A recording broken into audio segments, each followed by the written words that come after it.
Gentleman from Kentucky is recognized. Thank you, Mr. Chairman. Mr. Shellenberger, last Congress, you helped expose censorship grants at the National Science Foundation, specifically known as Track F grants. Can you tell us more about those censorship activities conducted associated with these grants? Yeah, this was the National Science Foundation's Track F was basically to create censorship tools that would become sort of the middleware to, such as NewsGuard, for example, is the most famous of which, or the Global Disinformation Index.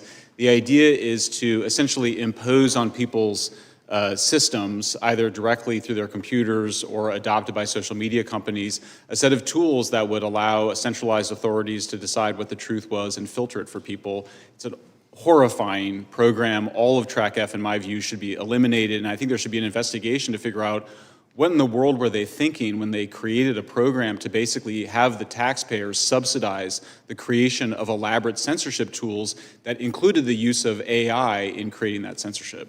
So taxpayers are actually paying for the government to help private companies censor their free speech. Yeah, and then the idea was that they were just going to, give these tools to Facebook and X and others to use, or to give them to Microsoft and others to use.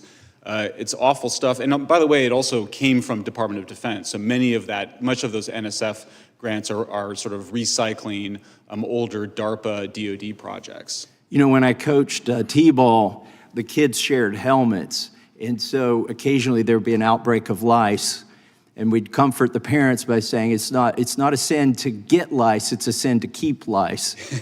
So with these Track F grants, later today, I plan to reintroduce my bill to eliminate those. And I want to make a plea to the White House and anybody in the executive branch who's listening, or anybody at DOJ, you need to go after these Track F grants and defund anything that says mis, dis, or malinformation. Those are all, in my opinion, Orwellian terms.